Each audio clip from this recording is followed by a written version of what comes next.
எங்க போற channel subscribe பண்ணிட்டு போ.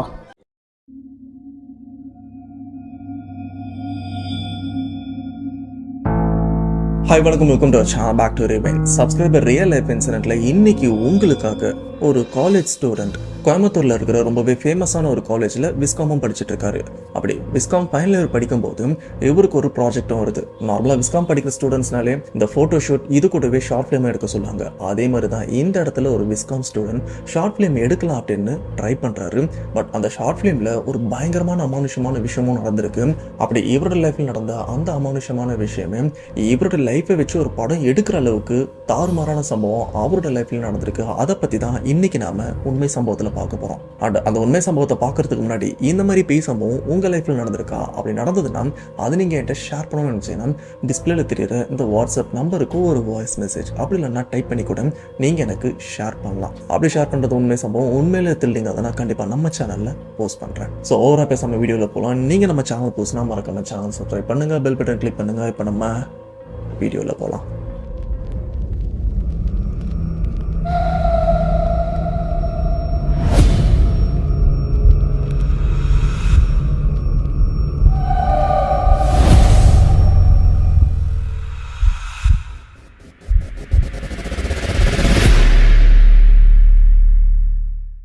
இந்த சம்பவத்தை நமக்கு ஷேர் பண்ண சப்ஸ்கிரைபர், இவருடைய நேம் நெல்சன். இவர் கோயம்புத்தூரையும் சேர்ந்தவர். அண்டு இந்த சம்பவம் நெல்சன் இவரோட லைஃப்பில் தான் நடந்திருக்கு. அண்ட் இந்த சம்பவத்தோட பாதிப்பில் இருந்து ஸ்டில் இப்போ வரைக்கும் இவரால் வெளியில் வர முடியல. ஏன் ஃப்யூச்சர் இவரோட கடைசி காலம் ஆனால் கூட என்னால் அந்த சம்பவத்துலேருந்து வெளியில் வர முடியாது ப்ரோ அப்படின்னு ரொம்பவே ஃபீல் பண்ணி தான் இந்த ஒரு சம்பவத்தையும் நமக்கு ஷேர் பண்ணியிருக்காங்க. அண்ட் இந்த சம்பவத்தில் இவர் இழக்கக்கூடாத ஒரு விஷயத்தையும் இழந்திருக்காரு. அதை பற்றியும் ரொம்பவே டீட்டெயில்டாக பார்க்கலாம். சரியா 2023, இது 23 இந்த வருஷம் தான் இந்த சம்பவம் நடந்ததான்னு கேட்டிங்கன்னா ஆமாம், சரியா 2023 கோயம்புத்தூரில் இருக்கிற ஒரு ஃபேமஸான காலேஜில் தான் இவரும் விஸ்காம் படிச்சுட்டு இருக்காரு. பட் காலேஜோட நேம் மென்ஷன் பண்ண வேண்டாம் அப்படின்னு சொன்னதுனால காலேஜோட நேம் மென்ஷன் பண்ணல. அண்ட் நெல்சன் இவர் பிறந்தது வளர்ந்தது எல்லாமே கோயம்புத்தூரில் தான். ஸ்கூலில் ஓரளவுக்கு தான் மார்க் எடுக்கிறாரு. இந்த மார்க் வச்சு கம்ப்யூட்டர் சயின்ஸ் குரூப் எடுக்கலாம் அப்படின்னு தான் அந்த காலேஜிலும் ட்ரை பண்ணுறாரு. ஃபைனலாக இவருக்கு தெரிய ஒரு விஷயம் என்னன்னா, கம்ப்யூட்டர் சயின்ஸ்லாம் எடுத்தனா நிறைய படிக்க வேண்டியிருக்கும், பேசாமல் விஸ்காம் எடுத்துரு, பெருசாக ப்ரெஷர் இருக்காது, கேமரா எடுத்துட்டு ஜாலியாக வெளியில் சுற்றலாம் அப்படின்னு இவங்க சீனியரில் ஒரு சில பேர் விஸ்காமும் முடிச்சிருக்காங்க. அவங்க சொன்னதுக்கப்புறம் பேசாமல் நம்ம விஸ்காம் எடுத்தா என்ன அப்படின்னு அப்படியே அந்த கம்ப்யூட்டர் சயின்ஸ்லேருந்து விஸ்காமும் மாறிட்டாரு. இவருக்கு விஸ்காம் சீட்டும் கிடைச்சிருச்சு. ஸோ இப்படியே காலேஜ் படிக்கவும் ஸ்டார்ட் பண்ணுறாரு. ரொம்பவே ஹாப்பியாக இவர் எக்ஸ்பெக்ட் பண்ணதை விட அந்த விஸ்காம் லைஃப் ரொம்பவே ஹாப்பியாகவும் போயிருக்கு. ஃபர்ஸ்ட் இயர், செகண்ட் இயர் எந்த பிரச்சனையுமே இல்லை. இப்படியே தேர்ட் இயரும் வருது. அண்டு இந்த இயரில் நீங்கள் ஒரு ஷார்ட் ஃபிலிம் எடுக்கணும் அப்படின்னு இவங்க மேம் எல்லாமே முன்னாடியே சொல்லிட்டு இருக்காங்க. ஸோ அதுக்கேற்ற ப்ரிப்பரேஷன் எல்லாமே இவங்க கிளாஸில் இருக்கிற பசங்க பொண்ணுங்க அப்படின்னு எல்லாருமே ரெடி பண்ணிட்டும் இருக்காங்க. அது ஸ்டார்டிங்லேருந்து அந்த ஷார்ட் ஃபிலிம்கான அந்த ஸ்கிரிப்ட்லாம் எழுத வேண்டிய எல்லா ஏற்பாடுமே இவங்க சைடும் பண்ணிட்டு இருக்காங்க. இது வரைக்கும் நெல்சன் இவருக்கு ஒரு ஐடியாவும் இல்லை, என்னடா ஷார்ட் ஃபிலிம் எடுக்கிறது, எல்லா கான்செப்டும் எடுத்துட்டாங்க, லவ், ஆக்ஷனு, அது இதுன்னு எல்லாமே இவங்க எடுத்துட்டாங்க, நம்ம என்ன பண்ணுறது அப்படின்னு இவர் யோசிக்கும் போது தான் சரி இவங்க என்ன கான்செப்டில் எடுக்காமல் இருக்காங்க அப்படின்னு செக் பண்ணி பார்க்கும்போது அதில் ஹாரர் அப்படின்ற ஒரு கான்செப்ட், இந்த பேய் சம்மந்தப்பட்ட கான்செப்ட் மட்டும் யாருமே சூஸ் பண்ணலை. பேசாமல் நம்ம ஏன் ஒரு பேயை வச்சு ஷார்ட் ஃபிலிம் எடுக்கக்கூடாது அப்படின்னு இவரோட மைண்ட்லேயும் ஓட ஆரம்பிச்சிருக்கு. ஸோ அதை வச்சு ஸ்கிரிப்டும் எழுத ஆரம்பிக்கிறாரு. ஓகே, இந்த ஷார்ட் ஃபிலிம் இப்படி தான் இருக்க போகுது அப்படின்னு ஒரு விஷயமா பொறுமையாக உட்காந்து எழுதவும் ஆரம்பிக்கிறாரு. ஃபைனலாக ஸ்கிரிப்டும் கிடைச்சிருச்சு. ஓகே இப்போ இதுக்கு யாரெல்லாம் நடிக்க வச்சா நல்லா இருக்கும் அப்படின்னு இவரும் யோசிக்கும் போது அப்போ தான் நெல்சன் இவருக்கு இவரோட ஸ்கூல் ஃப்ரெண்ட்ஸும் ஞாபகம் வருது. நெல்சன் ஸ்கூல் படிச்சுட்டு இருக்கும்போது அவங்க ஃப்ரெண்ட்ஸோடு சேர்ந்து ஆனுவல் டேயில் இந்த ட்ராமா காம்படிஷன்லாம் கலந்து வின் பண்ணியிருக்காங்க. ஸோ அப்போவே இவருக்கு ஒரு ஐடியா கிடைச்சிருக்கு. ஓகே, நம்ம ஃப்ரெண்ட்ஸ்லாம் நல்லா நடிக்கிறாங்க, இவங்களை எப்படியாச்சும் இதில் நடிக்க வைக்கலாம் அப்படின்னு ஃப்ரெண்ட்ஸ் கிட்ட போய் பேசுகிறாங்க. அந்த ஃப்ரெண்ட்ஸும் ஓகே சொல்லிடுறாங்க. இப்போ நெல்சன் அந்த ஷார்ட் ஃபிலிம் எடுக்கிறதுக்கு முன்னாடி ஒரு சில இந்த மாந்திரிகர் அந்த ஒரு சில கோவிலில் போயிட்டு இந்த பேய்களை பற்றி என்னென்ன பேய் இருக்குது, எது எப்படி பண்ணும் அப்படின்னு ஒரு சில ரிசர்ச்லாம் பண்ணவும் ஆரம்பிக்கிறாரு. அதுக்கு மட்டுமே 1 மாதம் டைம் எடுத்துக்கிட்டாரு. ஸோ இப்படி அந்த 1 மாதத்தில் நிறைய இடத்துக்கும் போயிட்டு நிறைய விதமான பேய்களை பற்றி ரிசர்ச் பண்ண ஆரம்பிக்கிறாரு. அதை எல்லாத்தையுமே ரிசர்ச் பண்ணி அதை ஒரு நோட்ஸாகவும் ரெடி பண்ணிக்கிறாரு. ஏன்னா இந்த நோட்ஸ் இருந்தால் தான் இவ்வளோ ஷார்ட் ஃபிலிமில் அந்த பேய்கள்லாம் எப்படி பிஹேவ் பண்ணும் அப்படின்ற ஒரு விஷயத்த மற்றவங்களுக்கு எக்ஸ்பிளைன் பண்ணவும் முடியும் அப்படின்றதால எல்லாத்தையுமே பக்காவாக ப்ரிப்பேர் பண்ணி வச்சுக்கிட்டாரு. அதுக்கேற்ற மாதிரி கோயம்புத்தூர் சரௌண்டிங்கில் இருக்கிற ஹாண்டடான அந்த ஹாரரான பிளேஸ்லாம் சர்ச் பண்ணும்போது ஒரு சில அபேண்டடான சேஃபான இடம்லாம் தெரியவும் வருது. அண்ட் அந்த இடத்துல போயிட்டு ப்ராப்பராக பர்மிஷன்லாம் வாங்குறாங்க. இதில் ஒரு சில இடத்துல ஓப்பனாக சொல்லிடுறாங்க, தம்பி இந்த இடம் கொஞ்சம் மோசமானதான், இன்கேஸ் இந்த இடத்துல உங்களுக்கு ஏதாச்சும் பிரச்சனை இருந்ததுன்னா நீங்கள் எங்களை கேட்கக்கூடாது, இது எல்லாமே உங்களுடைய ஓன் ரிஸ்க் தான், பண்ணுறதா இருந்தால் பண்ணுங்க, இல்லைனா வேண்டாம் அப்படின்னு சொன்னதுக்கப்புறம் நெல்சன் ஈவரும் இல்லைனா நாங்கள் பார்த்துக்குறோம், என்ன பிரச்சனை வந்தாலும் அதை நாங்களே அக்செப்ட் பண்ணிக்கிறோம் அப்படின்னு ஒரு சில பேப்பரில் சைன் போட்டு தான் அந்த இடத்துக்கும் அந்த ஹாரரான இடத்துக்கும் போகிறாங்க. ஆனால் இந்த ஷார்ட் ஃபிலிமோட கான்செப்ட் என்னென்னு பார்த்தீங்கன்னா, இந்த ஷார்ட் ஃபிலிமில் ஒரு பொண்ணு தான் வில்லி. அண்ட் அந்த பொண்ணு என்ன பண்ணுறாங்கன்னா, அந்த பொண்ணு ஒரு மாந்திரிக பெண்ணாக இருந்துட்டு இருக்காங்க. அண்ட் அவங்களுக்கு இந்த மாந்திரிகம் அப்படின்ற ஒரு விஷயம் எல்லாமே அத்துப்படி அப்படின்னு கூட சொல்லலாம். ஒரு பாழடைஞ்ச வீட்டில் உட்காந்து இந்த பிளாக் மேஜிக் எல்லாமே பண்ணிட்டு இருப்பாங்க. அண்ட் இவங்களுக்கு ஒரு விஷயமும் தெரிய வருது. அது என்னன்னா, தமிழ்நாட்டில் ஃபேமஸே இல்லாமல் ஒரு சில கோவிலாம் இருக்கும் பார்த்தீங்களா, அந்த கோவில் பழங்காலத்து கோவில், அந்த கோவிலுக்கு அப்படியே பின்னாடி ஒரு சின்ன சுரங்க பாதை மாதிரியே இருந்துட்டு இருக்கு. அண்ட் அதுக்குள்ள நிறைய தங்க புதையல்லாம் இருக்கு. பட் அந்த தங்க புதையல் எடுக்கணும்னா 3 விதமான உயிர் பலிகளை பலி கொடுக்கணும். அப்படி பலி கொடுத்தா மட்டும்தான் அந்த தங்க புதையலை இந்த மாந்திரிக பெண் எடுக்க முடியும். ஸோ இதுதான் இந்த ஹாரர் ஷார்ட் ஃபிலிமோட ஒரு கான்செப்டாக இருந்துட்டு இருக்கு. இதில் மொதல் ஷாட்டு அந்த உயிர் பலி கொடுக்குற அந்த ஒரு சீக்வன்ஸை ஒரு காட்டுக்குள்ளே தான் வச்சு எடுக்க வேண்டியிருக்கு. ஸோ இவங்களும் கோயம்புத்தூரில் இருக்கிற ஃபாரஸ்ட்டில் ஒரு சில இடத்த சூஸ் பண்ணி அந்த இடத்துல நைட் டைமில் தான், மோஸ்ட்டாக ஹாரர் ஃபிலிம்னாலே நைட் டைம் எடுத்தால் தான் நல்லாயிருக்கும், அதுதான் செட் ஆகும். ஸோ அதனால் இவங்களும் நைட் டைமில் அந்த காட்டுப்பகுதிக்கும் போகிறாங்க. அந்த இடத்துல அந்த பெண்ணை உட்கார வச்சு, அதாவது அந்த மாந்திரிக பெண்ணை ஆக்ட் பண்ணுறாங்களே அந்த பொண்ணை உட்கார வச்சு அவங்கள சுற்றி இந்த பூஜை சாமான், இந்த மாந்திரிகம் செய்ய தேவையான இந்த பூஜை சாமான் எல்லாத்தையுமே ரெடி பண்ணி வச்சுட்டு, அந்த இந்த பூஜைக்கு நடுவில் ஸ்டார் ஷேப்பில் ரொம்பவே பெரிய ஒரு கோலம் போட்டு அந்த கோலத்துக்கு நடுவில் ஒரு பையனையும் படுக்க வைக்கிறாங்க. அப்படி படுக்க வச்சதுக்கப்புறம் அந்த இடத்துல இந்த மாந்திரிகம் தேவையான எல்லா விஷயமும் ஒரு பூஜை மாதிரி எல்லாமே ஆக்ஷன் தான். ஸோ எல்லாத்தையுமே பண்ணிகிட்டே இருக்கும்போது இந்த இடத்துல இந்த எல்லா சீக்வன்ஸும் நல்லாவும் போயிட்டுருக்கு. ஆல்மோஸ்ட் இந்த சீக்வன்ஸே முடிய போகுது. அப்படி முடிகிற அந்த ஒரு டைமில் பார்த்தீங்கன்னா, நடுவில் அந்த பையன் படுத்துட்டு இருக்கான்ல, அந்த பையனோட உடம்பு திடீர்னு ஒரு மாதிரி துடிக்கிறது இவங்களும் பார்க்குறாங்க. அண்ட் இந்த சைடில் நெல்சன் அவர் தானே டைரக்ட் பண்ணிட்டு இருக்காரு, இது நம்ம சீக்வன்ஸ்லேயே இல்லையே, டேய் எதுக்கு ஆடுற, அமைதியாக படுற அப்படின்னு சொல்லும்போது அப்போ அந்த பையனோட உடம்பு ஒரு மாதிரி துடிக்கிறது எல்லாருமே பார்த்து பயப்படவும் ஆரம்பிக்கிறாங்க. எல்லாருமே அப்படியே ஸ்டாப் பண்ணிட்டு அந்த பையன்கிட்டே வராங்க. டேய் என்னாச்சுரா அப்படின்னு கேட்கும்போது அந்த பையன்கிட்ட இருந்து ஒரு ரெஸ்பான்ஸ் கூட இல்லை. ஆனால் அந்த பையனோட உடம்பு உதிரிட்டும் இருக்குல்ல, அவரோட உடம்பை பிடிச்சி அழுத்தவும் ட்ரை பண்ணுறாங்க அந்த உதிரத்தை கண்ட்ரோல் பண்ணுறதுக்கு. பட் இருந்தாலும் இவங்களால கண்ட்ரோல் பண்ணவும் முடியல. அண்ட் எதனால் இந்த பையன் இப்படி ரியாக்ட் பண்ணுறான் அப்படின்ற ஒரு விஷயமும் இவங்களுக்கு சுத்தமாக புரியல. எப்படி இந்த ஒரு விஷயம் பண்ணிட்டு இருக்கும்போது இவங்க கிட்ட இருந்து எக்ஸாக்டாக ஒரு 10 அடி தள்ளி பார்த்தீங்கன்னா ஒரு பெண்ணோட அழுகுரல் சத்தமும் கேட்குது.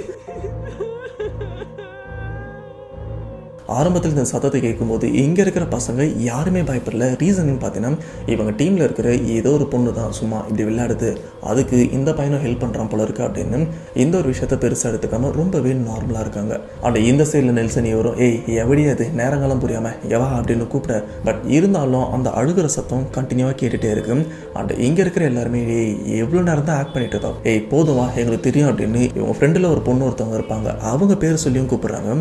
அப்படியே அவங்க பேர் சொல்லி கூப்பிட்டா, டேய் நான் இங்கே தான்டா இருக்கேன் அப்படின்னு அந்த ஃப்ரெண்டு இந்த கேமரா சைட்லேருந்து வராங்க. அப்போ அந்த சைடில் அழறது யார் அப்படின்னு இவங்க எல்லாருமே ஒன்று அந்த சைடில் திரும்பியும் பார்க்குறாங்க. பட் அங்கே அழற சத்தம் கண்டினியூவாக கேட்டுட்டு தான் இருக்குது. அப்போ தான் இவங்களுக்குள்ள ஒரு பயமும் வருது. பட் அங்கே இருக்கிறது உண்மையிலே பேயாக இருக்கும் அப்படின்லாம் இல்லை, யாரோ நம்மளை பயமுறுத்த தான் ட்ரை பண்ணுறாங்க, மேபி நம்ம ஷூட் எடுக்கிறத ஸ்பாயில் பண்ணுறதுக்கு தான் யாரோ இப்படி பண்ணுறாங்க அப்படின்னு அந்த ஆங்கிளில் தான் பயப்படுறாங்க. அப்போ நெல்சன் இவரும் சரி இரு நான் போய் பார்க்குறேன் அப்படின்னு அந்த சத்தம் பக்கத்தில் தானே கேட்குது. பொறுமையாக அந்த இடத்துக்கும் போகிறாரு. அந்த இடத்துல காஞ்ச இலெல்லாம் இருக்குது. அந்த காஞ்ச இலை மேலே நடக்கும்போது ஒரு மாதிரி சத்தம் கேட்கல. அப்படி அந்த சத்தத்தோட அந்த அழுகிற சத்தமும் கேட்டுட்டு இருக்கு. இவரும் கிட்ட போயிட்டே இருக்காரு. கிட்ட போனதுக்கப்புறம் தான் இவருக்கும் தெரியுது அந்த இடத்துல யாரோ ஒருத்தவங்க குத்த வச்சு உட்காந்துட்டு இருக்காங்க. ஆனால் அவங்கள பார்க்குறதுக்கு இந்த வெள்ளை ட்ரெஸ்ஸை நல்லா அழுக்காக்கி போட்டால் எப்படி இருக்கும், ஆனால் அது வெள்ளை ட்ரெஸ் அப்படின்னு தான் நமக்கும் தெரியும். அந்த மாதிரி ரொம்பவே அழுக்காக இருக்கிற ஒரு வெள்ளை ட்ரெஸ்ஸை போட்டுட்டு அந்த இடத்துல உட்காந்து அழுதுட்டும் இருக்காங்க. ஸோ இதை பார்த்து நெல்சன் இவருக்கும் சரி இவங்க இந்த ஹோம்லெஸ் பீப்புள் போல இருக்குது, அதாவது சொந்தம் சொல்லிக்கிறதுக்கு யாருமே இல்லாமல் கிடைச்ச இடத்துல தூங்குவாங்கள்ல அந்த மாதிரி ஆள் போல இருக்குது, இங்கே உட்காந்து அழறாங்க அப்படின்னு அப்படி பொறுமையாக அவங்க கிட்டேயும் போகிறாங்க. அப்படி கிட்ட போயிட்டே இருக்கும்போது எங்கே என்னாச்சு எதனா பிரச்சனையா பசிக்குதா அப்படின்னு இவரும் பேச்சு கொடுத்துட்டு தான் போகிறாரு. பட் இருந்தாலும் அங்கே இருக்கிறவங்க அழுதுட்டு தான் இருக்காங்க. ஒரு லெவலுக்கு அப்புறம் நெல்சன் இவரும் கொஞ்சம் ஃபாஸ்ட்டாக போயிட்டு அவங்ககிட்ட நின்று எங்கே என்னாச்சு எதனா பசிக்குதா எதனா பிரச்சனையா வீட்டில் எதனா பிரச்சனை அப்படின்னு இவருக்கு தோன்ற விஷயத்த கேட்கவும் ஆரம்பிக்கிறாங்க. ஆனால் அப்போ வரைக்கும் எந்த ரெஸ்பான்ஸுமே இல்லை. அப்போ நெல்சன் இவர் என்ன பண்ணுறாருனா அவங்க குத்த வச்சு தானே உட்காந்து அழுதுட்டு இருக்காங்க. அண்ட் இந்த சைடில் நெல்சன் இவர் நின்று தான் அவங்ககிட்டையும் பேசியிருக்காங்க. ஸோ இப்படி பார்க்குற மாதிரி தான் ஆங்கிலம் இருந்துட்டு இருக்கு. சரி உட்காந்து அவங்ககிட்ட என்னன்னு கேட்போம் அப்படின்னு அவங்களுக்கு ஈக்குவலாக உட்காந்து பேசலாம் அப்படின்னு இவரும் உட்கார்றாரு. உட்காந்து ஏங்க அப்படின்னு கேட்கும் கேட்கும்போது அழுதுட்டு இருந்த அந்த லேடி சடனாக நெல்சன் இவரை பார்த்து ஒரு மாதிரி ஆக்ரோஷமாக கத்தவும் ஆரம்பிக்கிறாங்க. அண்டு நெல்சன் சொன்ன விஷயம் என்னன்னு பார்த்தீங்கன்னா, அவங்க பார்வை அண்ட் அவங்க கத்தன விதம், அவங்க அப்பியரன்ஸ், இது எல்லாத்தையுமே அந்த ஒரு செகண்டில் நான் ரியாக்ட் பண்ணியிருக்கேன். அந்த ரியாக்ட் பண்ணதில் என் இதய துடிப்பை நின்று கண்டிப்பாக அந்த இடத்துல நான் ஸ்பாட் அவுட் ஆகிருக்கணும். அந்த அளவுக்கு நான் அந்த ஒரு விஷயத்தை பார்த்து பயந்தேன். ஈவன் நான் ஜம்ஸ்கார் மாதிரி, அதாவது இந்த பேய் படத்தெல்லாம் திடீர்னு சவுண்ட் கொடுத்து பயன்படுத்துவாங்க பார்த்தீங்களா, அந்த மாதிரி நிறைய பேய் படம்லாம் பார்த்துருக்கேன். ஆனால் இது வரைக்கும் நான் இந்த லைவாக பார்த்து பயந்தேன் பார்த்தீங்களா, அது மாதிரி நான் பயந்ததே இல்லை. அப்படி ஒரு விஷயத்தை தான் நான் பார்த்து பயந்தேன். அண்டு அந்த பயத்துலேருந்து வெளியில் வரதுக்கு எனக்கு ஒரு சில நிமிஷங்களாக ஆயிடுச்சு. அதுக்கப்புறம் தான் எனக்கே தெரிஞ்சது, உண்மையிலேயே அங்கே உட்காந்துட்டு இருக்கிறது ஒரு சாதாரண பெண்மணி கிடையாது, அவங்க ஒரு ஆன்மா அப்படின்னு. இப்படிப்பட்ட உருவத்தை பார்த்ததுக்கப்புறம் அங்கேருந்து என்னால் எந்திரிச்சு ஓடலாம் முடியல. நான் கீழே தவழ்ந்தபடி எந்த அளவுக்கு ஃபாஸ்ட்டாக நகர முடியுமோ அந்த அளவுக்கு ஃபாஸ்ட்டாக என் டீம் கிட்டே வந்தேன். அண்ட் என் டீம் கிட்டே வரும்போது அந்த இடத்துல எல்லாருமே ஒன்றா கட்டிப்பிடிச்சி ஏதோ ஒரு பயத்தோடு இருந்தாங்க. அதுக்கப்புறம் நான் நடந்த விஷயத்த சொல்லும்போது அதில் ஒரு சில பேர் அந்த விஷயத்தை நம்பினாங்க, ஒரு சில பேர் அந்த ஒரு விஷயத்தை நம்பலை. ஈவன் என்னாலே அந்த ஒரு சமயம் அந்த ஒரு விஷயத்தை நம்புறதுக்கே கொஞ்சம் டைம் ஆச்சு. ஒருவேளை நான் பார்த்தது ஒரு சாதாரண பெண் தானம் இல்லை உண்மையிலே பேய் அப்படின்னு எனக்கே கன்ஃபார்ம் ஆகிறதுக்கு கொஞ்சம் டைம் எடுத்தது அப்படின்ற ஒரு விஷயத்த நெல்சன் இவரும் மென்ஷன் பண்ணியிருந்தார். இப்படி இந்த இடத்துல நாங்கள் எல்லாருமே பயந்துட்டு இருக்கும்போது அங்கே இருந்த அந்த பெண்ணோட அம்மா அழற சத்தம் அப்படியே ஸ்டாப் ஆயிடுச்சு. அப்படி ஸ்டாப் ஆனதுக்கப்புறம் அந்த செகண்ட் அந்த இடமே ஒரு நிசப்தமான அமைதியை நாங்களும் உணர ஆரம்பித்தோம். சொல்லப்போனால் எங்களுடைய இதய துடிப்பை எங்களுக்கு கேட்குற அளவுக்கு அந்த ஒரு அமைதி எங்களை பயமுறுத்துச்சு. அப்படி இருந்துட்டு இருக்கும்போது கொஞ்ச நேரத்தில் அந்த இருட்டிலிருந்து யாரோ நடந்து வர அந்த ஒரு சத்தமும் கேட்குது. அந்த காஞ்ச இலையில் நடக்கும்போது சத்தம் கேட்கும் பார்த்தீங்களா, அந்த சத்தம் மட்டும்தான் எங்களுக்கும் கேட்குது. இப்படி அந்த பெண் இதுக்கு முன்னாடி எழுதிட்டு இருந்தாங்களே அந்த இடத்தையும் நாங்கள் பார்த்துட்டு இருந்தோம். அந்த இருட்டிலிருந்து யாரோ கொஞ்சம் தூரம் வந்தாங்க. பட் வந்ததுக்கப்புறம் அந்த இருட்டோட இருட்டா அப்படியே நின்றுருக்காங்க. பட் அந்த இருட்டை கம்பேர் பண்ணும்போது அந்த உருவம் ரொம்பவே தெளிவாக தெரிஞ்சது. எனக்கு நல்லாவே தெரியும், நான் இப்போ பார்த்துட்டு வந்த அந்த உருவம் தான் அங்கேயும் நிற்கிது அப்படின்னு நெல்சன் இவரும் மென்ஷன் பண்ணியிருந்தார். அப்படி இந்த உருவத்தை அங்கே பார்த்துட்டு இருக்கிற அந்த ஒரு செகண்ட் பார்த்தீங்கன்னா, இந்த சைடில் நெல்சன் இவரோட ஃப்ரெண்டு ஒரு பொண்ணு ஒருத்தவங்க திடீர்னு கீழே விழுந்து ஒரு மாதிரி உருள்றாங்க, ஒரு மாதிரி பரல்றாங்க. அண்ட் அந்த இடத்துல ஒரு மாதிரி ஆக்ரோஷமாக கத்தவும் ஆரம்பிக்கிறாங்க. ஆனால் அது அந்த பொண்ணோட குரல் அப்படின்னு கேட்டிங்கன்னா, இல்லை அது என் ஃப்ரெண்டோட குரல் இல்லை. அந்த குரலை கேட்கறதுக்கு ரொம்பவே மெச்சூரான ஒரு குரலாக இருக்குது. ஆனால் அந்த குரலை கேட்கும்போது நாங்கள் எல்லாருமே அந்த இடத்துல ஒரு செகண்ட் பயந்தோம் அப்படின்னு நெல்சன் இவரும் மென்ஷன் பண்ணியிருந்தார். அதுக்கப்புறம் அந்த பொண்ணை அடக்கிறதுக்கும் ட்ரை பண்ணுறாங்க, பட் அடக்கவும் முடியல. அதுக்கப்புறம் தான் இவங்களுக்கும் தெரியுது, இப்போ அந்த பொண்ணு இது ஒரு விஷயம் பொசஸ் பண்ணியிருக்கு, ஆனால் அது யாருன்னு தெரியல அப்படின்னு. அண்ட் இந்த இடத்துல தான் நெல்சன் கிட்டத்தட்ட ஒரு மாசமாக இந்த பேய்களை பற்றி ஒரு சில ரிசர்ச்லாம் பண்ணியிருப்பார்ல, மாந்திரிகர்கிட்ட போய் கேட்டிருப்பாங்க, கோவிலில் போய் கேட்டிருப்பாங்க அப்படின்னு. ஸோ அந்த மாதிரி நிறைய இடத்துல கேட்கும்போது இவருக்கும் ஒரு சில விஷயம்லாம் தெரிய வந்திருக்கு. அண்ட் இவரும் கண் கூட ஒரு சில விஷயம்லாம் பார்த்துருக்காரு இந்த பேய் ஓட்டும் போதெல்லாம். ஸோ அதெல்லாம் பார்க்கும்போது ஓகே, நம்ம ஃப்ரெண்டு உடம்புல சம்திங் ஏதோ இருக்குது, இவளை ஃபஸ்ட்டு மூவ் பண்ண முடியாத அளவுக்கு ஸ்ட்ராங்காக பிடிக்கணும் அப்படின்னு ஃப்ரெண்ட்ஸை வச்சு அந்த பொண்ணை பிடிச்சிடுறாங்க. அப்படி பிடிச்சதுக்கப்புறம் நெல்சன் இவரும் கேட்குறாரு, அந்த பொண்ணோட பேரை சொல்லி இது நீதானா இல்லை வேற யாரு அப்படின்னு கேட்கும்போது அந்த பொண்ணு உடம்புல இருக்கிற அந்த ஆன்மாவும் ஆக்ரோஷமாக பேச ஆரம்பிக்குது. பட் அவங்க சொல்கிற ஒரே ஒரு விஷயம் என்னன்னு பார்த்தீங்கன்னா, நீங்கள் என் இடத்துல இருக்கீங்க, என் இடத்துல இருந்துட்டு என்ன தொல்லை பண்ணிட்டு இருக்கீங்களா அப்படின்னு. இவங்களுக்கும் ஒன்றுமே புரியல. உங்கள் இடமா, நாங்கள் வந்து காலேஜ் ஸ்டூடெண்ட், நாங்கள் இங்கே ஒரு வீடியோ எடுக்கிறதுக்காக வந்தோம், இது உங்கள் இடம் அப்படின்லாம் தெரியாதனமாக இந்த இடத்துல வந்துட்டோம் அப்படின்னு சொல்லும்போது அந்த பொண்ணோட உடம்புல இருக்கிற அந்த ஆன்மா ஃபர்ஸ்ட் அவன் அங்கேருந்து எந்திரிக்க சொல்லு அப்படின்னு இதுக்கு முன்னாடி கீழே ஒரு மாதிரி துடிச்சிட்டு இருந்தார்ல அந்த நண்பர் அதுக்கப்புறம் மயக்கம் போட்டாரா இல்லை என்னன்னு தெரியல, பேச்சு மூச்சு இல்லாமல் அப்படியே அங்கேயே இருக்காரு. ஸோ இதுக்கப்புறம் மற்ற பசங்க எல்லாருமே அவர் அங்கேருந்து தூக்கம் ஆரம்பிக்கிறாங்க. அப்போ தான் அந்த ஆன்மா சொல்கிற விஷயம், அது ஏன் இடம் தான், என்ன அங்கே தான் புதைச்சிருக்காங்க அப்படின்னு சொல்லும்போது இவங்க எல்லாருமே ஷாக்கிங்கோட அந்த இடத்த பார்க்குறாங்க. ஆக்சுவலாக இவங்க இந்த காட்டுக்குள்ளே எந்த இடத்துல வேணாலும் அந்த ஷூட் எடுத்துக்கலாம். பட் இந்த பர்டிகுலரான இடம் பார்க்கும்போது இந்த இடம் மட்டும் காலியாக இருக்குது. ஒரு சின்னதாக 10க்கு 10 இடம் அப்படின்ற மாதிரி நல்லாவே காலியாக இருந்துட்டு இருக்கு. பட் அந்த இடத்துல மட்டும் கொஞ்சம் மேடான பகுதியாக இருந்துட்டு இருக்கு. இதை பார்த்து இவங்களுக்கும் பெருசாக தெரியல. சரி, அந்த மேடான பகுதியை வந்து நம்ம யூஸ் பண்ணிக்கலாம், அது மேலே இவனை படுக்க வச்சோன்னா கொஞ்சம் ஹைலைட்டாக இருப்பான் அப்படின்னு அந்த மேடை சுற்றி இருக்கிற அந்த இடத்த மட்டும் ரவுண்டாக மார்க் பண்ணி அதில் ஸ்டார் ஷேப்பில் கோலம் போட்டு கரெக்டாக அந்த மேடு மேலே தான் அந்த ஃப்ரெண்டை, அந்த பலி கொடுக்குற மாதிரி ஒரு ஃப்ரெண்டு இருப்பார்ல, அவர் படுக்க வச்சிருக்காங்க. ஆனால் அந்த மேடுக்கு முன்னாடி தான் இந்த மாந்திரிக பெண் ஆக்ட் பண்ணுறாங்களே அவங்களே உட்கார வச்சு இந்த ஷூட் எல்லாமே எடுத்திருக்காங்க. ஃபைனலாக தான் இவங்களுக்கே தெரியுது அது சாதாரண மேடு கிடையாதுப்பா, அது ஒரு சமாதி அப்படின்னு. ஸோ அதுக்கப்புறம் தான் இவங்களும் ரியலைஸ் பண்ணுறாங்க, நாம் தப்பான இடத்துல வந்து தப்பான ஒரு விஷயத்த பண்ணியிருக்கோம் அப்படின்னு. அண்ட் அங்கே இருக்கிற அந்த ஆன்மா கிட்ட எல்லாருமே மன்னிப்பும் கேட்குறாங்க. நெல்சன் இவரும் மன்னிப்பு கேட்குறாரு. அப்படி மன்னிப்பு கேட்ட கொஞ்ச நேரத்துக்கு அப்புறம் அந்த பொண்ணு அங்கேயே மயங்கி விடுறாங்க. அப்படி இந்த சைடில் அந்த இருட்டில் பெண்ணோட உருவம் இருக்குன்னு சொல்லுவோம் பார்த்தீங்களா, அந்த உருவம் அப்படியே அங்கேருந்து மறைஞ்சும் போதும். இதுக்கப்புறம் அந்த இடம் ரொம்பவே சகஜமாகவும் இருக்குது. சரி, நம்ம இதுக்கு மேலே இங்கே இருக்க வேண்டாம், இந்த ஷூட்டை நம்ம வேற எங்கன்னா கூட கண்டினியூ பண்ணிக்கலாம் அப்படின்னு எல்லாருமே பேக் பண்ணிவிட்டு அங்கேருந்தும் கிளம்பிடுறாங்க. இதுக்கப்புறம் நெல்சன் அண்ட் அவங்க ஃப்ரெண்ட்ஸ் எல்லாருமே அவங்க வீட்டுக்கும் போயிடுறாங்க. அண்ட் நெல்சன் அவர் வீட்டுக்கு வந்துட்டு தூங்கிட்டும் இருக்காரு. அப்படி தூங்கிட்டு இருக்கும்போது அடுத்த 2-3 நாள் பார்த்தீங்கன்னா ஒரே கெட்ட கனவாக வந்துட்டு இருக்கு. அண்ட் அந்த சமாதி மேலே நெல்சன் இவர் படுத்துட்டு இருக்கிற மாதிரியும், அண்ட் ஒரு சில கனவுல அந்த சமாதிக்குள்ளே இவரும் அந்த இறந்து போன பெண் பக்கத்தில் படுத்துட்டு இருக்கிற மாதிரியும், அந்த இறந்து போன அந்த ஆன்மா நெல்சன் இவர்கிட்ட நிறைய ப்ராப்ளம் பண்ணுற மாதிரியும், என் சமாதி மேலே எப்படி இந்த ஒரு விஷயம்லாம் பண்ணுவோம் அப்படின்னு நெல்சன் இவர் மிரட்டுற மாதிரி நிறைய கெட்ட கனவுலாம் வந்திருக்கு. இந்த ஒரு கனவுல வந்து நெல்சன் வெளியில் வரதுக்கு கிட்டத்தட்ட 1 வாரமும் டைம் எடுத்திருக்கு. ஸோ அப்படி 1 வாரம் டைம் எடுத்ததுக்கப்புறம் மறுபடியும் ஃப்ரெண்ட்ஸ் எல்லாம் கூப்பிட்டு பேச ஆரம்பிக்கிறாங்க.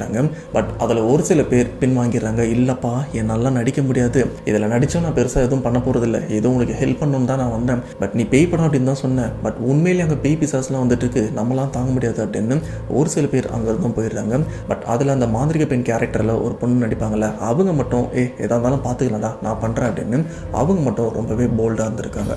ஸோ இப்போது அப்படி இப்படின்னு எப்படியோ அந்த ஃபஸ்ட்டு சீக்வன்ஸ், அந்த ஃபஸ்ட்டு பலி, அந்த பையனை பலி கொடுக்குற மாதிரி ஒரு சீக்வன்ஸை எப்படியும் முடிச்சுட்டாங்க.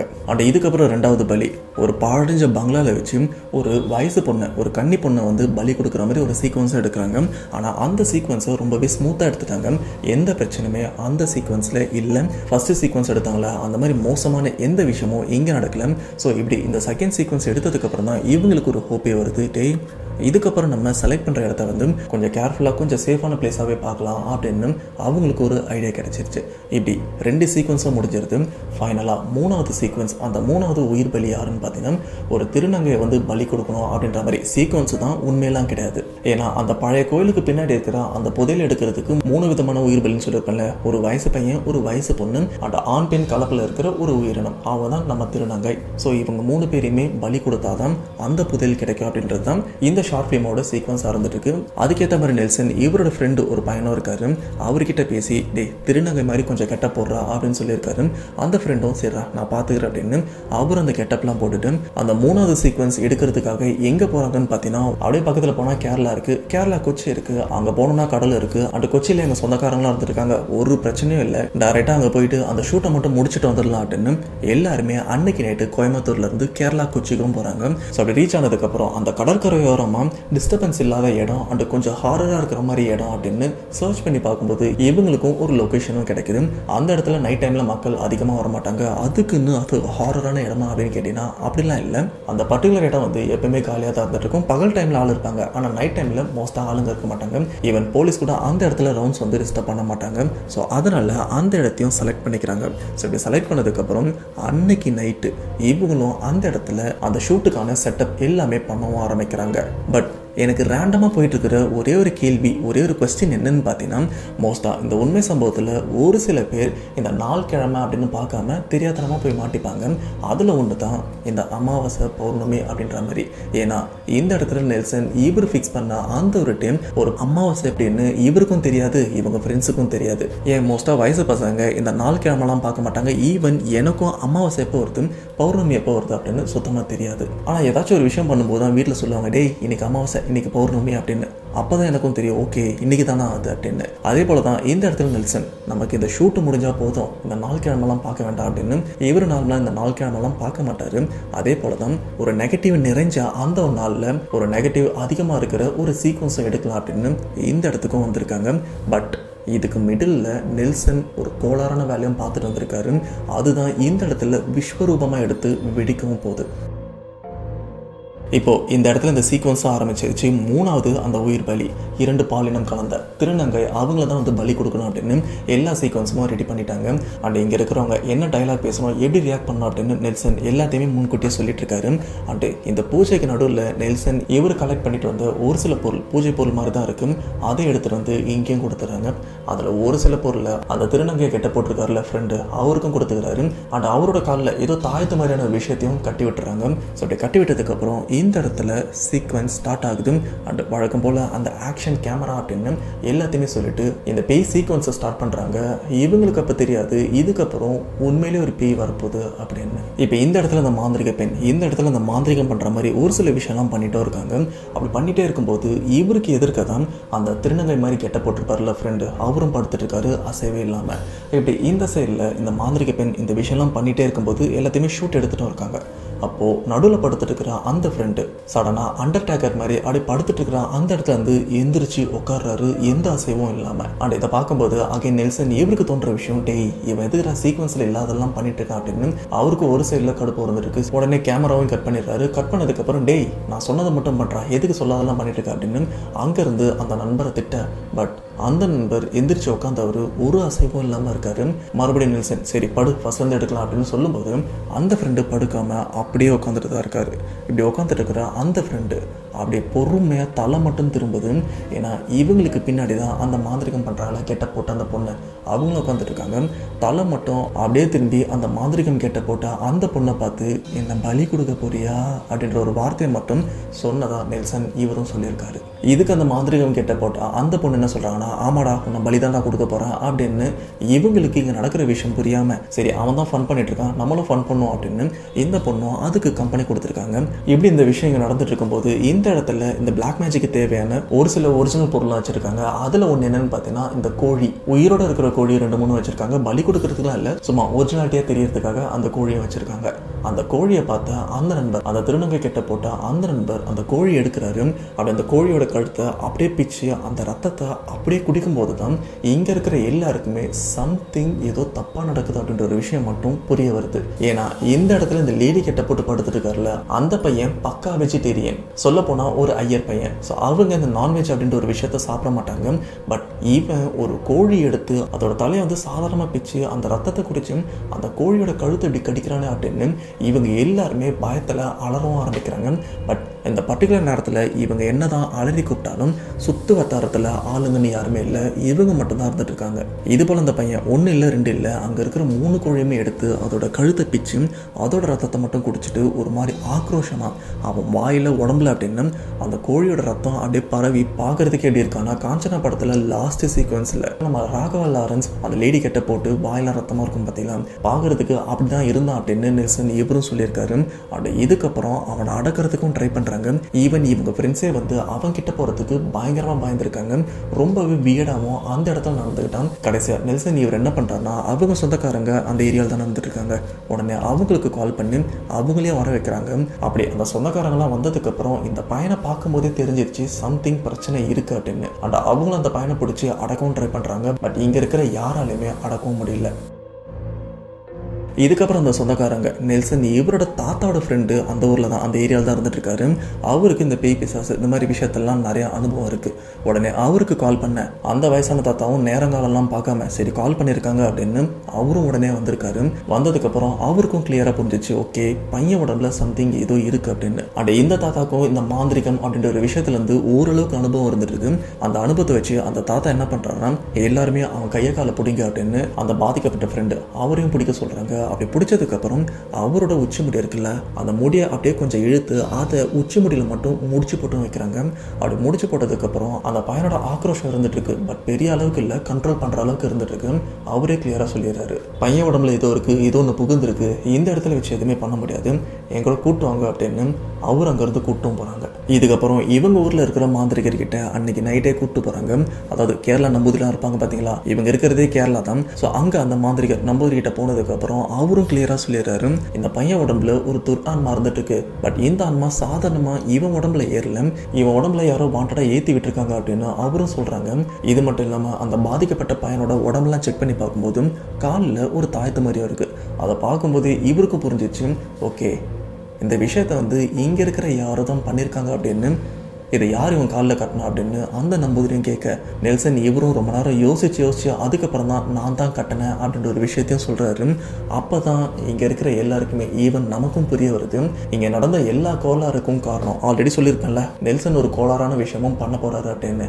அது வேறு எதுவுமே இல்லை. இந்த ஷார்ட் ஃபிலிம் எடுக்கிறதுக்கு முன்னாடி ஒரு மாதம் இந்த பேய்களை பற்றி ரிசர்ச் பண்ணியிருப்பார்ல அப்போ ஒரு சில மாந்திரியோட கான்டாக்ட்லாம் இவருக்கும் கிடைச்சிருக்கும். சரி இந்த ஷார்ட் ஃபிலிமில் எதுக்கு நம்ம பேய் மாதிரி ஒருத்தவங்க முன்னாடி கேட்கணும், பேசாமல் ஒருத்தவங்க உடம்புல பேயை நம்ம புகுந்து வச்சுட்டா அதுலேயும் அந்த 3வது சீக்வன்ஸ் திருநங்கை சீக்வன்ஸ் அவங்களை பலி கொடுக்கறதுக்கு முன்னாடி அவங்க உடம்புல ஏதாச்சும் வந்து அந்த இடமே வந்து கொஞ்சம் ரத்த கலராக இருந்ததுன்னா எப்படி இருக்கும். இந்த மாதிரி விஷயத்தை வந்து நெல்சன் இவரும் பிளான் பண்ணியிருக்காரு. அதுக்கேற்ற மாதிரி மாந்திரிகர்கிட்ட கொஞ்சம் பணமும் கொடுத்து ஒரு ஆன்மாவை கட்டுப்படுத்தி அதை டெம்பரரியாக இந்த நண்பர் மேலே ஏற்றி விடலாம் அப்படின்னு. டெம்பரரியாக அதாவது காலில் அந்த கயிறை கட்டியிருப்பார்ல அதை கழட்டிட்டா 1-2 நாளில் அந்த ஆன்மா அவர் உடம்பை விட்டு போயிடும். அந்த மாதிரி தான் இந்த ஒரு விஷயத்தையும் பண்ணியிருக்காங்க. இதை எல்லா விஷயமும் நெல்சன் இவரும் இந்த இடத்துல சொல்லிட்டாரு. அண்ட் இங்கே இருக்கிற எல்லா ஃப்ரெண்ட்ஸும் நெல்சன் இவரை ஒரு மாதிரி கேவலமாக தான் பார்க்குறாங்க. ஒரு ஷார்ட் ஃபிலிமுக்காக நீ எங்கள் உயிரே பணைய வைக்கிறியா அப்படின்ற மாதிரி. ஸோ இதுக்கப்புறம் அந்த நம்பூதிரி நிறைய விஷயம் பண்ணி அவர் உடம்புல இருக்கிற அந்த ஆன்மாவையும் ஓட்டுறாரு. அப்படி ஓட்டினதுக்கப்புறம் தான் அந்த பையன் கொஞ்சம் நார்மலாகிறான், அவரோட மூஞ்சி கொஞ்சம் தெளிவாகுது. ஸோ இதுக்கப்புறம் இந்த ஷார்ட் ஃபிலிமாக வேண்டாம் எதுவுமே வேண்டாம், எடுத்த எந்த ஃபுட்டேஜும் இவனுக்கு கிடைக்கூடாது அப்படின்னு இவங்க டீமில் ஒரு பொண்ணு இருக்காங்க. அந்த பொண்ணு என்ன பண்ணுறாங்கன்னா இதுக்கு முன்னாடி ஷூட் பண்ணி சேவ் பண்ணி வச்சு எல்லா கிளிப்பையும் வந்து டெலீட் பண்ணிடுறாங்க. டெலீட் பண்ணி இவங்க கிட்ட ஒரு போர்ட்டபிள் ஹார்ட் டிஸ்க்கும் இருக்குது. அதில் தான் இருக்குது. அந்த ஹார்ட் டிஸ்கே வந்து சுக்குநூறாக உடச்சிடுறாங்க. இன்கேஸ் ரெக்கவர் பண்ணணும்னு நினச்சாலும் அதுலேருந்து ஒரு சின்ன ஃபைல் கூட ரெக்கவரி பண்ண முடியாது. இப்படி பண்ணதுக்கப்புறம் எல்லாருமே நெல்சன் இவருக்கு பாய் சொல்லிட்டு எல்லாருமே அவங்கவுங்க ஊருக்கும் போயிடுறாங்க. அப்படி போனதுக்கப்புறம் யாருமே ஸ்டில் இப்போ வரைக்கும் நெல்சன் இவர்கிட்டையும் பேசுறதில்லை. சரி இதோட பிரச்சனை ஓவரா அப்படின்னு கேட்டிங்கன்னா இதோட பிரச்சனை ஓவர் இல்லை. இவங்க எல்லாருமே கொச்சினுக்கு போனாங்களே அங்கே ஒரு பையனுக்கு பேயெல்லாம் பிடிச்சது, சரி பண்ணிட்டாங்க. எல்லாருமே அவங்கவுங்க ஊருக்கு கோயம்புத்தூருக்கு வந்துட்டாங்க. பட் அந்த பேய் பிடிச்ச பையன் கோயம்புத்தூருக்கு வந்த அடுத்த 2வது நாளே இறந்தும் போயிருக்கான். பட் இறக்கிறதுக்கு முன்னாடி அந்த பையன் அவங்க வீட்டில் ஏதோ ஒரு விஷயத்தை பார்த்து பயந்துருக்கான் அப்படின்ற ஒரு விஷயம் மட்டும் அந்த பையனோட அம்மா அப்பா அவங்க குடும்பத்தாருக்கும் தெரிஞ்சிருக்கு. அண்ட் இந்த பயத்திலே இவன் தற்கொலை பண்ணியிருக்கானா இல்லை மாடியிலேருந்து இவனே ஏதாச்சும் கீழே பிடிச்சி தள்ளி விட்டுருச்சான்னு தெரியல. கிட்டத்தட்ட 5வது மாடியிலேருந்து கீழே விழுந்திருக்கான். விழுந்ததில் ஸ்பாட்லேயே இறந்து போயிட்டான் அப்படின்ற ஒரு விஷயம் மட்டும் நெல்சன் இவருக்கும் தெரிய வருது. அப்போ அந்த நெல்சன் இவருக்கு புரியுற விஷயம் ஓகே நம்ம ஷார்ட் ஃபிலிமுக்காக பண்ண இந்த ஒரு விஷயம் இப்படி ஒரு விபரீதமாக மாறும் அப்படின்னு நமக்கு தெரியல. பேசாமல் அந்த குடும்பத்துக்கிட்ட போயிட்டு இதுக்கு காரணம் நான் தான் அப்படின்னு ஒத்துக்கிட்டா மட்டும்தான் என் மனசு ஆறா அப்படின்னு நெல்சன் அவங்க ஃபேமிலி கிட்ட போய் சொல்லியிருக்காங்க. பட் அந்த ஃபேமிலி எதுவுமே சொல்லலை, அமைதியாக இருக்காங்க. அமைதியிலேயே நெல்சன் இவரை அடிச்சிருக்காங்கன்னா கையை வச்சுலாம் அடிக்கல. ஒரு சில பேர் அமைதியாக இருந்தாலே அந்த ஒரு அமைதி நமக்கு அடி கொடுத்த மாதிரி இருக்கும்ல, அந்த அமைதி தான் நெல்சன் இவருக்கு ஸ்டில் இப்போ வரைக்கும் அடித்த மாதிரி உரைச்சிருக்கு. அதனால தான் நெல்சன் ஸ்டார்டிங்லேயே சொல்லியிருந்தாரு இந்த ஒரு பாதிப்பு என்னோட கடைசி காலம் ஆனாலும் இதுலேருந்து என்னால் வெளியில் வர முடியாது, அப்படிப்பட்ட ஒரு தப்பை பண்ணியிருக்கேன் அப்படின்னு இவரும் இப்போ வரைக்கும் பயங்கரமாக ஃபீல் பண்ணிட்டு தான் இருக்காரு. பட் ஒரு உயிர் போயிடுச்சு, இதுக்கப்புறம் ஃபீல் பண்ணி என்ன யூஸ்? இது போல தான் ஒரு சில பேர் தான் சுயநலத்துக்காக மற்றவங்களுக்கு என்ன ஆனாலும் பரவாயில்ல அப்படின்னு ஒரு சில விஷயத்த சும்மா போகிற போக்கில் பண்ணிட்டும் போகிறாங்க. இதனால் அந்த பாதிக்கப்பட்டவர் அவரும் பாதிக்கப்படுறாரு, குடும்பமும் பாதிக்கப்படுது. ஒரு லெவலுக்கு மேலே இந்த சைடில் இந்த பிரச்சனையை கிரியேட் பண்ணவங்களும் பாதிக்கப்படுறாங்க. இதுக்கு பருத்தி மூட்டை குடோன்லேயே இருந்திருக்கலாம், யாருக்குமே பாதிப்பு வந்திருக்காது. ஸோ இதிலேருந்து நமக்கு புரியுற ஒரு விஷயம் என்னன்னா இன்கேஸ் நம்ம ஏதாச்சும் ஒரு விஷயம் பண்ணுறதா இருந்தால் ஃபஸ்ட்டு நம்ம சைடு சேஃப்டி இருக்கா, நம்ம கூட இருக்கிறவங்களுக்கு சேஃப்டி இருக்கா அப்படின்னு பார்த்துட்டு பண்ணுங்கள். அது படமாக இருந்தாலும் சரி, ஏதாச்சும் பிஸ்னஸாக இருந்தாலும் சரி, உங்கள் பாட்டுக்கு உங்கள் செல்ஃபிஷ்காக நீங்கள் ஏதாச்சும் பண்ண அது வேறு மாதிரி முடிஞ்சதுன்னா என்ன வேணாலும் நடக்கலாம். ஸோ நெல்சன் இவரோட ஷார்ட் ஃபிலிமை பற்றி நீங்கள் என்ன நினைக்கிறீங்க மறக்காம கமெண்ட் பாக்ஸில் மென்ஷன் பண்ணுங்கள். அந்த வீடியோ ஒரு மக்களே மறக்காமல் இந்த வீடியோக்கு ஒரு லைக் பண்ணுங்கள். அண்ட் உங்களோட வேல்யூபிளான கமெண்ட்ன்றது வந்து மறக்காமல் கமெண்ட் பாக்ஸும் மென்ஷன் பண்ணுங்கள். இது கூடவே நம்ம சேனல் ப்ளஸ் இந்த வீடியோ உங்களோட ஃப்ரெண்ட்ஸ் அண்ட் ஃபேமிலிக்கு எந்த அளவுக்கு நீங்கள் ஷேர் பண்ண முடியுமோ அந்த அளவுக்கு நீங்கள் ஷேர் பண்ணால் மட்டும்தான் நம்ம சேனல் மற்றவங்களுக்கு ரெக்கமெண்ட் ஆகும். அதன் மூலயமா இப்படிப்பட்ட உண்மை சம்பவம் பேஸ் பண்ண சேனல் இருக்குது அப்படின்னு நிறைய பேருக்கும் தெரிய வரும். ஸோ இந்த நண்பனுக்காக அந்த ஒரு உதவியை பண்ணுவீங்க அப்படின்னு நம்புகிறேன்.